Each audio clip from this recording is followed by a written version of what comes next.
Hello students, आज हम बात करें पास्ट परफेक्ट टेंसेस की। ठीक है, ये होते क्या है? देखिए, अगर इनकी पहचान की बात करें तो इनमें होगा क्या?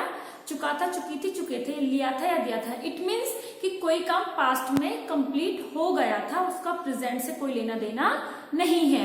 लेकिन ध्यान रखना है, पास्ट परफेक्ट टेंस में एक सिंपल तरीका है जिसमें सिर्फ हम हैड लगाते हैं, यानी subject plus had plus verb की थर्ड फॉर्म प्लस ऑब्जेक्ट। एक तो ये वाला तरीका है, जैसे मैं खाना खा चुका था तो I had eaten the food, I had eaten the food. बिल्कुल बेसिक तरीका है, लेकिन एक कंडीशन आती है पहले और बाद वाली, जिसके अंदर सब्जेक्ट आपको दो मिलेंगे। जैसे पहले की मैं बात करूं कि डॉक्टर साहब के आने से पहले मरीज जा चुका था, तो यहाँ पर सब्जेक्ट दो हुए, डॉक्टर साहब हुआ, मरीज हुआ। ठीक है, तो कंडीशन किसकी आई? बीच में पहले की कंडीशन आ गई। तो आज हम बात करने वाले हैं, यदि पास्ट परफेक्ट में पहले और बाद वाली कंडीशन से कोई टेंस पूछ लेता है तो हम उसे कैसे बनाएंगे। ध्यान रखना है बच्चों, 10th क्लास में जरूर आते हैं, 8th हुआ, 9th हुआ, 10th हुआ। इसके अलावा आप गवर्नमेंट एग्जाम से बात करें तो वहां 4 ऑप्शन आपको मिलते हैं और वहां पर पूछ लेता है कि इसमें से कौन सा टेंस सही है। तो ध्यान रखना है, पेपर में कहीं अलग से नहीं आता, वो बेसिक ही रहता है। बस ये अलग बात है कि आप बेसिक को छोड़ देते हो और एडवांस पे चले जाते हो। अब यहाँ हम बात करने वाले हैं, जैसे मैंने पहले का एक रूल है यहाँ, सब्जेक्ट हैड वर्ब की थर्ड फॉर्म। देखिए, हैड आता है तो वर्ब की थर्ड फॉर्म आएगी, बेसिक बात है। साथ में क्या है? ऑब्जेक्ट है। बिफोर हमने किसके लिए लिया है? पहले के लिए लिया है। सब्जेक्ट टू, जब भी किसी सेंटेंस में दो सब्जेक्ट की बात होनी है और पहले का रूल आ रहा है और पास्ट परफेक्ट का टेंस है, तो हमें ये वाला फॉर्मूला याद रखना है। सब्जेक्ट हैड वर्ब की third form, object before, subject two यानी सब्जेक्ट सेकंड, वर्ब की सेकंड फॉर्म और ऑब्जेक्ट। यहाँ अब एक बात आप ध्यान दे पा रहे होंगे, एक चीज नोटिस कर पा रहे होंगे, हैड क्या है? पास्ट परफेक्ट के लिए यूज हो रहा है, लेकिन वर्ब की सेकंड फॉर्म पास्ट इंडेफिनिट। तो यहाँ दोनों ही पास्ट इंडेफिनिट और पास्ट परफेक्ट को मिलाकर ये वाली बात कही जाती है। ठीक है, अब हम यहाँ ध्यान क्या देने वाले हैं कि अब जो चीज मैं बता रही हूँ उसको थोड़ा ध्यान से सुनना, कि रूल आगे से और सेंटेंस पीछे से। इस बात को आपको विशेष रूप से ध्यान रखना है। रूल आगे से, सेंटेंस पीछे से।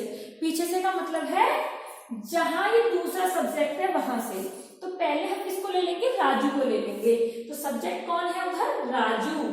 ठीक है, हेड आएगा ही आएगा क्योंकि सेंटेंस पीछे से, सब्जेक्ट आगे में हेड आना है। वर्ब की थर्ड फॉर्म क्या?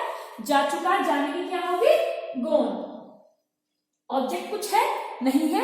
अगर ये होता राजू घर जा चुका है तो यहां कर सकते हैं गोन टू होम। ठीक है, अब मुझे क्या करना था? बिफोर लगाना है। इतनी मेरी बात हो गई, तो अब हम क्या ऐड कर देंगे? बिफोर। सब्जेक्ट टू कौन है? राम है। और इसके बाद क्या करना? वर्ब की सेकंड फॉर्म आने की क्या होती है? फर्स्ट फॉर्म कब और सेकंड फॉर्म होगी केम। आपका टेंस बनकर रेडी हो गया है। बस ध्यान में रखना, सेंटेंस पीछे से और रूल आगे से। अगर इसीलिए नेगेटिव की बात होगी तो नेगेटिव में हम क्या करेंगे?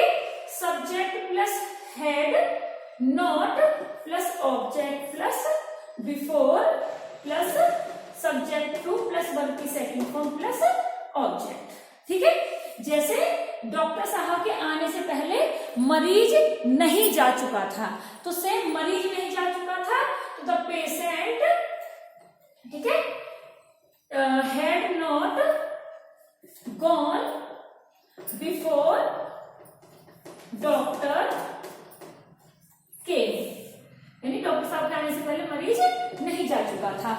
ऐसे ही फर्स्ट टाइप बनेगा। फर्स्ट टाइप क्या रूल बनेगा? अगर फर्स्ट टाइप इंटरोगेटिव की बात करते हैं हम, तो शुरू में क्या लग जाएगा? हेड लग जाएगा, सब्जेक्ट लग जाएगा, वर्ब की थर्ड फॉर्म लग जाएगी, object plus subject before, subject two plus verb की सेकंड फॉर्म और प्लस ऑब्जेक्ट और क्वेश्चन मार्क। ठीक है, अब मानो यही सेंटेंस क्या में होता, क्या नाम क्या इससे पहले राजू जा चुका था, तो मैं शुरू में क्या लगाना था? हमें हेड लगाना था। बाकी वैसे ही बनाना है जैसे हम बनाते हैं। और सेकंड टाइप की अगर हम बात करते तो क्या होता है? यहाँ पर क्वेश्चन वर्ड लग जाता, बाकी पूरा रूल वैसे ही होता जैसे होता है। वीडियो अच्छी लगती है और आगे ऐसी वीडियो चाहते हो तो please like, share and subscribe. Thank you.